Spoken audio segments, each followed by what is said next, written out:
오늘 성탄주일인데 우리 한번 이렇게 인사 나눌까요? 메리 크리스마스. 메리 크리스마스. 어둠의 세상에 빛으로 오시는 우리 주님의 은총이 오늘 예배하는 여러분 모두 가운데 임하시기를 주님의 이름으로 축복합니다. 올해 맞이하는 성탄절은 다른 여느 때와 비교하면 확실히 분위기가 다른 것이 사실입니다. 이 나라가 계엄령 선포와 대통령 탄핵이라는 국가적 위기 상황에 놓여져 있고, 그리고 이로 말미암아 이 불확실성으로 인해서 국내 증시에서 외국인 투자자들이 무려 4조 원이 넘는 주식을 순매도하고 우리나라에서 떠났다고 합니다. 가장 염려되는 것은 환율이 1,450원을 돌파했는데, 이는 IMF 금융위기 이후 최고의 환율 위기라고 합니다. 이런 암울하고 참 의기소침할 수밖에 없는 상황에서 맞이하는 이 성탄절, 이 성탄절을 우리는 어떤 의미로 받아들여야만 할까요? 오늘 본문 말씀을 통해서 이번 성탄절에 우리가 꼭 붙들어야 할 것들 붙들고 또 믿음으로 또 성탄절을 맞이하는 저와 여러분 될 수 있기를 바랍니다. 오늘 우리가 꼭 붙들어야 할 것이 있습니다. 그것은 무엇이냐면 첫 번째, 예수님만이 참된 평화를 가져오신다는 것이죠. 1절 말씀 보겠습니다. 그때 가이사 아구스토가 영을 내려 천하로다 호적하라 하였더라.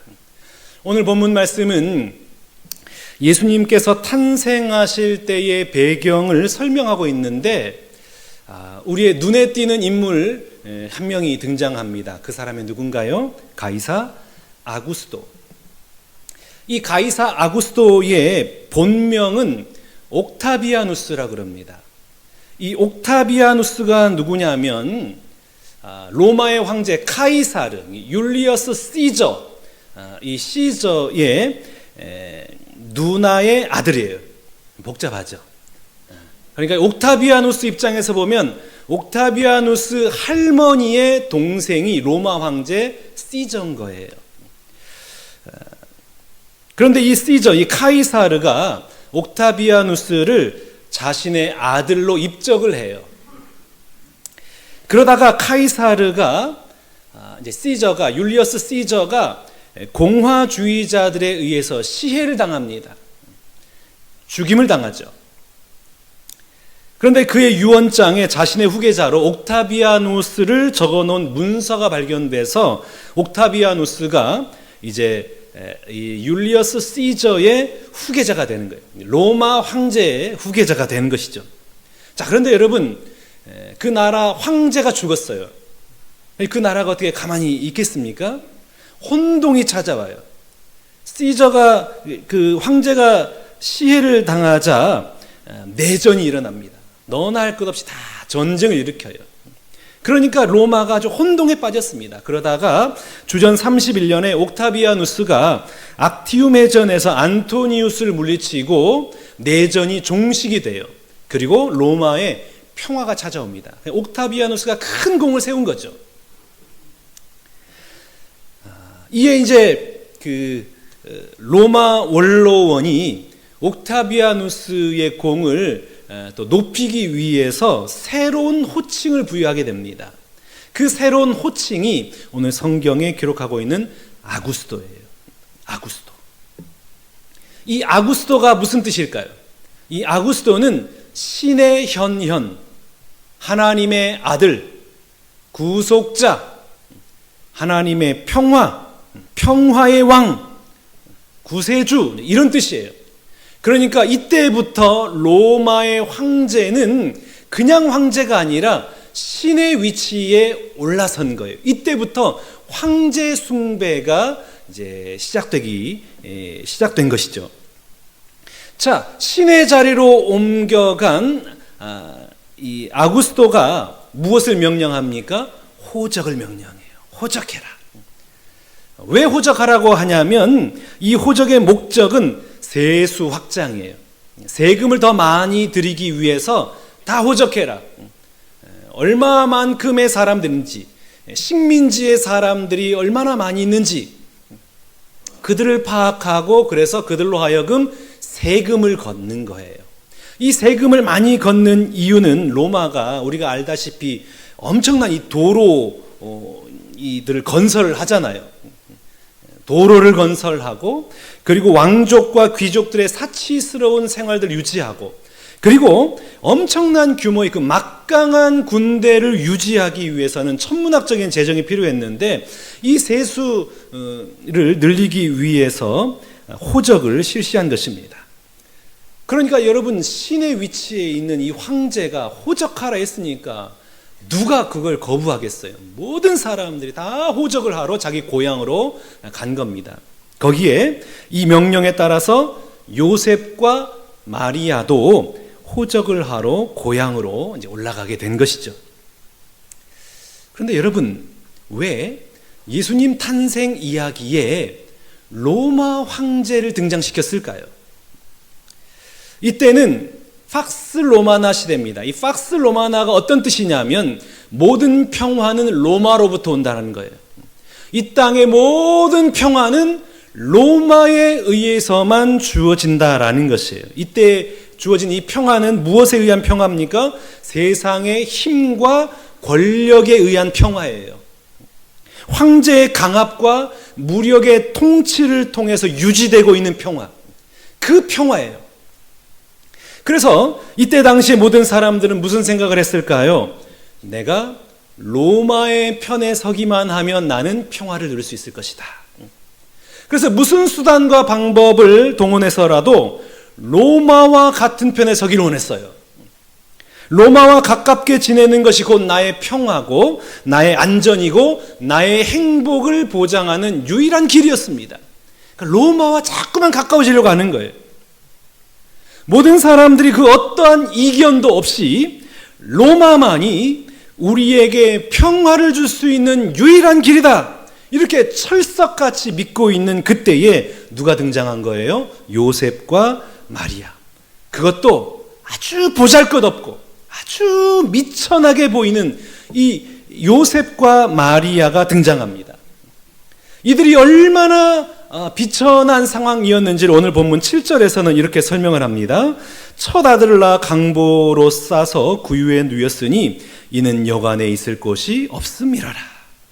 아들을 낳을 만한 곳이 없을 정도로 너무나 비참하고 비굴한 인생, 그래서 가축들이 지내고 있는 축사에서 출산을 할 수밖에 없는 그런 상황, 이게 바로 요셉과 마리아의 상황이었다는 것이죠. 이때 당시에 일반 평민의 집 구조가 사진에 보는 바와 같이 2층으로 되어 있습니다. 그래서 2층은 사람이 잠을 자는 곳이고 1층이 이제 축사인 거예요. 가축들을 기르는 축사예요. 그러니까 예수님께서 나신 장소는 1층 이 축사에서 나신 것입니다. 자, 오늘 하나님이 뭘 말씀하고 계실까요? 전 세계에서 가장 강력한 힘을 가지고 있는 로마 황제를 말하고 이 세상에서 가장 비천하고 가장 보잘것없는 요셉과 마리아, 힘이 없어서 그것도 축사에서 아들을 낳을 수밖에 없는 그 이 부류를 대조시키고 있는 그 이유가 무엇이냐, 이 말이죠. 세상의 모든 권력은 로마가 쥐고 있는 것처럼 보였습니다. 그리고 그 로마의 원리, 로마의 통치, 로마의 질서로 세상은 움직이는 것처럼 보였어요. 그리고 실제 이 평화는 로마로 말미암아 이 땅 가운데 찾아온 것입니다.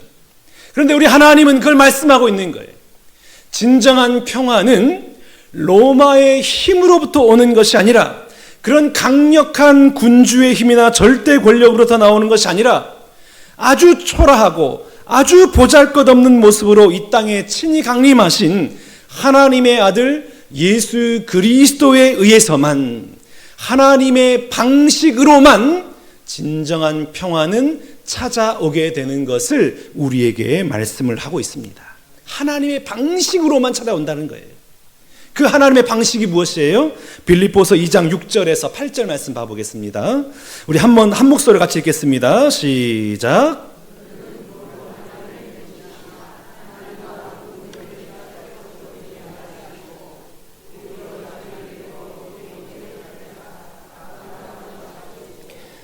사람의 모양으로 나타나사 자기를 낮추시고 죽기까지 복종하셨으니 곧 십자가에 죽으심이라.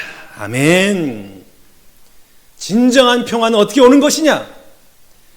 힘과 권력에 의해서 평화가 찾아오는 것이 아니라 자기를 낮추고 죽기까지 복종한 예수 그리스도의 그 십자가로 인해서 평화가 찾아옴을 말씀을 하고 있습니다. 여러분, 오늘 우리가 성탄절을 맞이하고 있는 이때에 우리가 반드시 되새겨야 할 것이 있습니다. 그것은 무엇이냐? 진정한 평화는 힘이 아니라, 성공이 아니라, 출세가 아니라 자기 부인, 죽기까지 복종하는 자기 십자가를 지는 것으로부터 찾아온다는 것입니다. 철저하게 낮아질 때에 평화가 찾아오는 것이에요. 내가 높아지고 내가 힘이 있어서 군림할 때에 평화가 찾아오는 것이 아니라 철저하게 낮아지고 심지어 죽기까지 하는 자기 십자가를 질 때 비로소 평화가 찾아오는 것임을 하나님께서 말씀하고 계십니다. 그래서 우리 주님이 이렇게 말씀하시죠. 요한복음 14장 27절입니다. 한 목소리 읽겠습니다. 시작.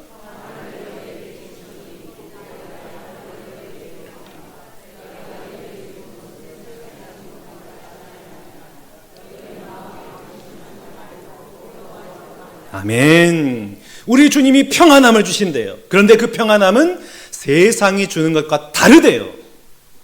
다른 방식으로 임한다라는 거예요. 여러분, 우리가 볼 때 표면적으로는 돈이 세상을 움직이고 있는 것 같아요.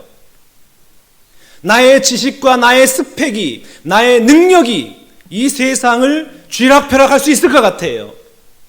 나라의 규모가, 위력이 세상의 질서를 쥐락펴락하는 것 같지만 그럼에도 불구하고 진짜 이 세상을 움직이는 힘은 어디로부터 시작된다라는 거예요? 예수 그리스도를, 예수님의 십자가, 그 십자가에서 죽으신 예수 그리스도로 인하여서 이 세계에는 움직이고 참된 평화는 이 땅에 오는 것임을 우리 주님 말씀하고 있습니다.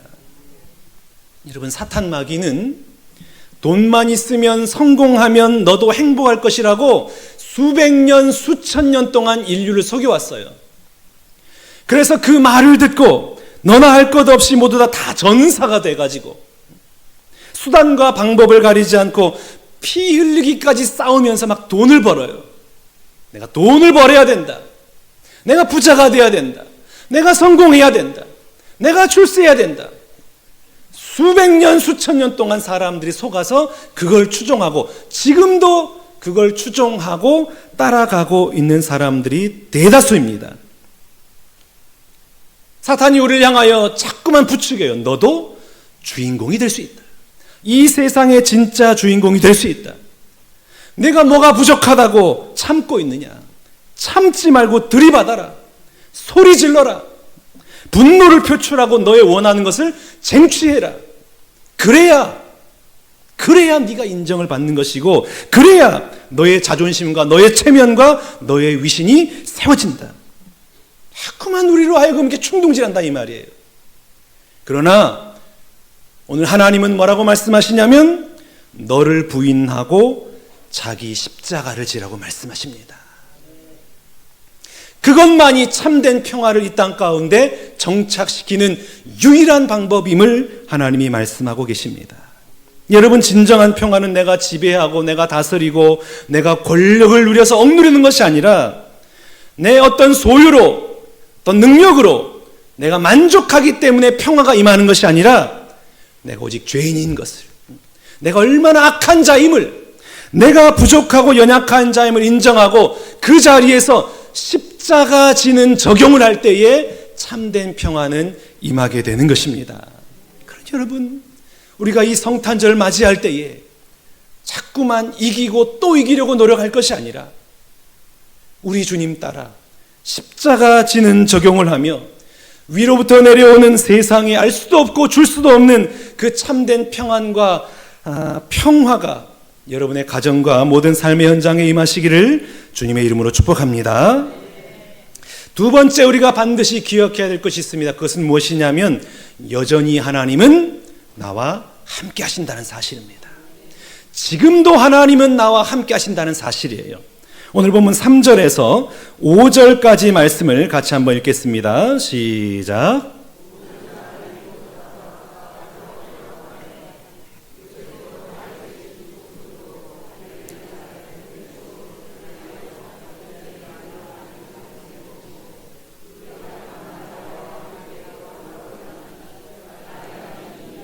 아멘. 여러분, 나사렛에서 베들레헴까지 거리는 150km입니다. 자, 이 150km를 요셉이 호적하러 가요. 베들레헴으로. 그런데 혼자 가는 것이 아니라 누구를 데려가요? 만삭이 된 아내 마리아를 데리고 간다 이 말이에요. 호적은 그 호주가 대표로 등록을 하면 돼요. 그런데 왜 요셉은 그 만삭인 이 마리아와 함께 호적을 하러 무려 150km를 걸어서 베들레헴까지 가려고 했을까요? 이들은 지금 약혼한 상태입니다. 당시 이 약혼 제도를 보면 법적으로는 부부지만 그러나 동침을 한다거나 임신을 해서는 절대로 안 되는 거예요. 그렇기 때문에 만에 하나 마리아의 임신 사실이 발각되기라도 하면 끔찍한 결과를 초래하게 되는 거예요. 따라서 아마도 이 요셉과 마리아는 고민이 많았을 거예요. 이 사실을 숨겨야만 했어요. 마리아가 임신했던 사실을 숨겨야만 했다는 것이죠. 그리고 고민하기를 이 나사렛이 아닌 다른 지방에서 아이를 낳을 방법은 없을까? 늘 이 고민이 있었단 말이에요. 그런데 이때 당시에 이 마을 공동체는 어떤 상황이냐면 가족과 같은 거예요. 그러니까 한 마을에 있는 모든 이 사람들은 한 식구예요. 그러니까 그 가정에 뭐가 있는지, 어떤 일이 있는지, 무슨 일이 생겼는지 다 아는 거예요. 그러니까 이걸 숨길 수가 없는 거예요. 그러니까 이 다른 지역에 가서 아기를 낳으려고 하더라도 이걸 설명할 방법이 없는 거예요. 이해가 안 돼요. 그리고 행여 어떻게 해서 밖에서 아이를 낳았다 하더라도 모든 삶의 근간이 어디에 있어요? 나사렛에 있는데 다시 돌아와야 됩니다. 그러면 다시 돌아와서 왔더니 애가 있는 거예요. 이걸 어떻게 설명하겠냐 이 말이에요. 도무지 설명할 길이 없는 거예요. 그러니까 이 두 사람은 지금 암담한 거예요. 도대체 일을 어떻게 해야 되냐? 꼼짝없이 우리는 죽을 수밖에 없겠구나. 이런 고민을 하고 있었던 것입니다. 그런데 바로 그 상황에서 마을 사람들 모두가 인정할 수밖에 없는 방식으로 나사렛을 떠날 수밖에 없는 황제의 호적 명령이 들어간 거예요. 그래서 요셉과 마리아는 매우 합법적으로, 매우 당당하게, 매우 자연스럽게 나사렛을 떠나서 다른 곳에서 아기를 낳을 수 있는 그 타이밍에 그 호적 명령이 떨어지게 된 것을 깨닫게 됩니다. 여러분, 왜 호적 명령이 하필 이때에 떨어졌을까요? 미가서 5장 2절 말씀 한번 봐보겠습니다. 우리 한 목소 같이 읽을까요? 시작.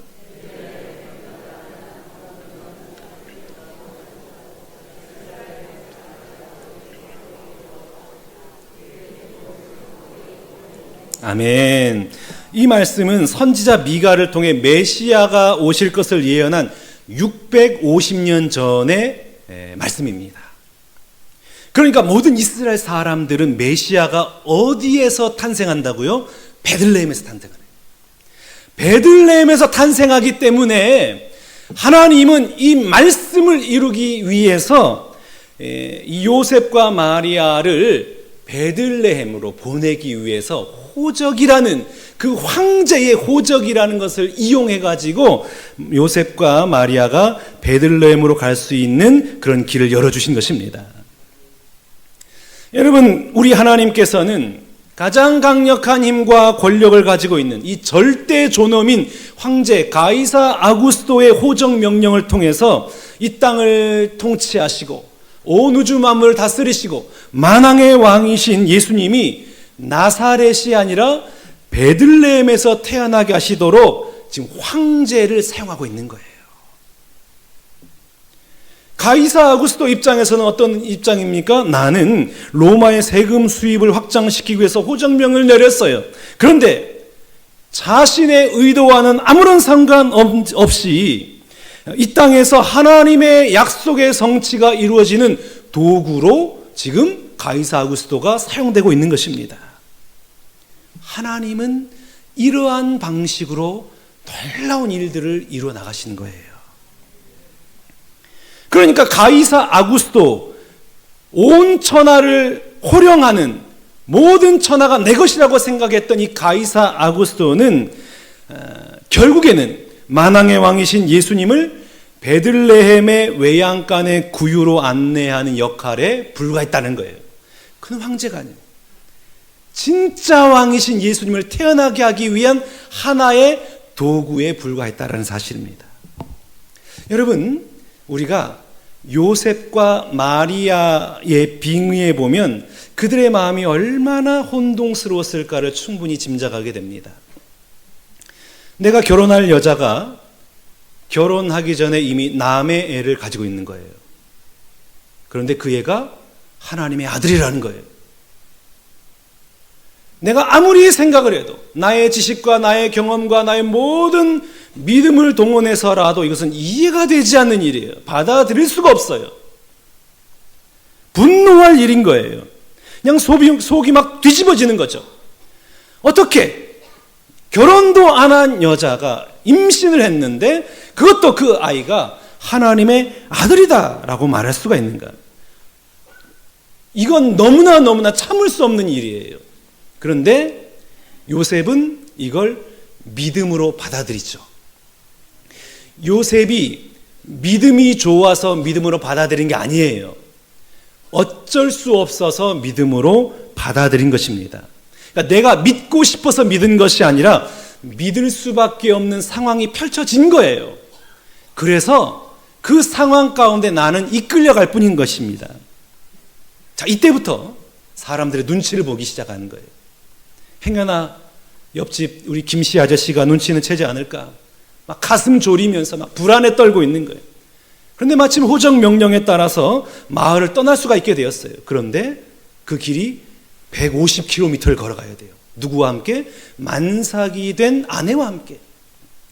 어찌저찌 해가지고 목적지까지 왔어요. 그런데 묵을 숙소가 없어요. 겨우 얻은 공간이 가축들이 사육되고 있는 축사란 말이죠. 그 냄새 나는 공간에서 눈치를 봐가면서 겨우 아이를 낳았습니다. 여러분, 요셉의 마음이, 마리아의 마음이 어땠을까요? 얼마나 비참했을까? 나는 왜 이렇게 비참한 인생을 살아야만 하는가? 이것은 나의 의도가 아니에요. 나의 의지와 상관없이 일어난 일입니다. 내가 계획하고 내가 추진했던 일이 아니에요. 그냥 일방적으로 나에게 주어졌을 뿐인 거예요. 나에게 주어진 거예요. 그저 나는 주어진 현실을 거부할 수 없어서 거기에 맞춰서 살아가고 있는 거예요. 그러니까 더 비굴한 거죠. 그런데 여러분, 이 모든 것이 다 누구의 뜻이었다고요? 하나님의 뜻이었고 하나님의 섭리 가운데 이 모든 것이 진행되고 있었다는 사실입니다. 여러분, 우리 삶이 그럴 때가 있습니다. 나의 의도와 상관없이 막막한 현실을 마주할 때가 있습니다. 내가 계획하지도 않았는데, 내 잘못도 아닌데 전혀 뜻하지 않게 나의 인생길에 그냥 뚝 떨어져 가지고 내 인생길을 가로막는 것들이 우리 삶의 현장에는 많이 일어납니다. 그럼에도 불구하고 도무지 이해되지 않는 이 사건 앞에서 매우 자존심이 상하고 체면이 상하지만 나의 의지와 상관없이 어쩔 수 없이 그 길을 걸어가야만 하는 그런 상황이 우리 인생 가운데 펼쳐지게 됩니다. 여러분, 그럴 때 여러분은 어떻게 그 길을 걸어가시겠어요? 아이고, 내 팔자야. 도대체 내 인생은 뭐가 문제가 있길래 이렇게 힘든 길을 걸어가면 하는가? 나는 왜 이렇게 재수가 없나? 이렇게 한탄하면서 그 길을 걸어가십니까? 아니면 그 길마저도 신실하신 하나님께서 이끌고 계심을 인정하며 말씀 붙들고 그 길을 걸어가고 계십니까? 제가 큐티 양육을 하면서 양육 받으시는 분들이 하나같이 깨닫고 고백하는 것이 무엇이냐면 그때는 악몽 같았어요. 그 사건, 그 사람은 제발 내 인생에서 사라졌으면 하는 것들이 있어요. 그런데 말씀으로 다시 해석을 하니까 그 사건과 그 사람은 반드시 내 삶에 필요한 것이었고 반드시 있어야만 했던 것들임이 깨달아진 거예요. 그 모든 시간이 하나님의 손길이 닿아 있던 세밀한 여정이었다는 사실이 깨달아지니까 그때부터 모든 것이 은혜가 되고 모든 것이 감사가 되더라는 것이에요. 여러분, 제가 지난 한 주일 동안 A형 독감과 깊은 사랑에 빠져가지고 지금 헤어나올 수 없는 아주 고통스러운 시간을 보냈습니다. 독감이 참 이렇게 힘들다라는 것을 새삼 깨달았는데 어떤 분이 2주 동안 일어나지 못했네, 너무나 힘들었네, 이 말을 듣고 제가 참 비웃었어요. 아휴, 참 유별나다. 그래서 그랬던지 독감이 너도 한번 맛 좀 봐라 하고 저를 이제 찾아온 것 같은데 참 힘들었어요. 정말 힘들었어요. 잠을 못 자고 너무나 힘들다고요. 그런데 제가 이 독감을 겪으면서 깨달은 것들이 있습니다. 밥을 먹을 수 있다는 사실이 이렇게도 은혜로운 일이었던가. 밤에 잠을 잔다라는 것이 이렇게 기적적인 일이었던가.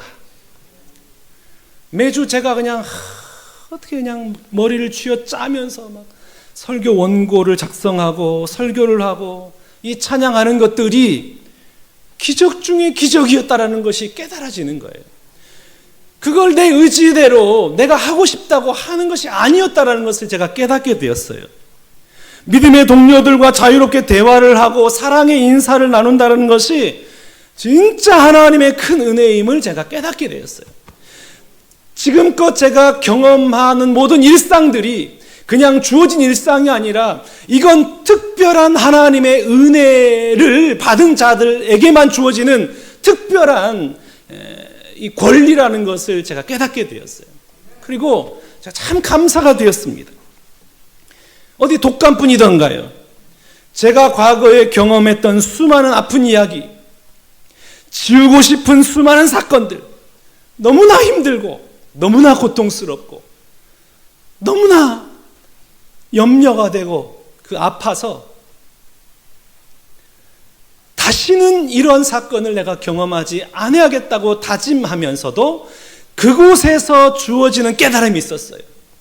그래서 그 상황 속에서 제가 다시 한번 결단하고 새로운 마음을 가지고 살아왔기 때문에 그런 모든 것들이 쌓이고 쌓여서 오늘날 제가 여기에 있게 만든 것이라는 것을 깨닫게 되었습니다. 여러분, 우리 인생 가운데는 버려질 사건이, 버려질 사람이 단 한 개도 없다라는 것을 여러분 믿으시기를 축복합니다. 그것은 우연히 일어난 것이 아니에요. 나는 힘들어요, 나는 싫어요, 나는 그걸 거부하고 싶어요. 그러나 하나님은 반드시 그것이 나에게 필요했기 때문에 보낸 것이고 그것을 통하여서 하나님의 위대한 역사와 섭리는 진행되고 있다는 것이 믿어지는 여러분 될 수 있기를 주님의 이름으로 축복합니다. 이번 성탄절에는 이런 은혜가 깨달아지기를 원합니다. 겉으로 드러난 것은 감당할 수가 없고 감사할 수 없고 기뻐할 수 없는 것이지만 그러나 그 이면에는 위대한 하나님의 섭리가 작동되고 있다는 사실을 깨닫는 은혜가 임하시기를 주님의 이름으로 축복합니다. 오늘 요셉과 마리아는 누추함과 비참함과 억눌림과 그 긴장 속에서 살아야 했던 매일매일의 날들이었지만 그러나 하나님께서는 로마의 황제를 사용하면서까지 이들을 하나님의 섭리 안에서 지키고 보호하고 있다는 사실을 보여주심으로 그것을 믿는 믿음으로 오늘 성탄 주일을 보내고 있는 여기 모인 우리 모두에게 그런 눈이 열리고 그런 삶이 열려서 내 삶을 새롭게 해석함으로 믿음의 삶을 놀랍도록 살아내는 은혜가 임하시기를 주님의 이름으로 축원합니다.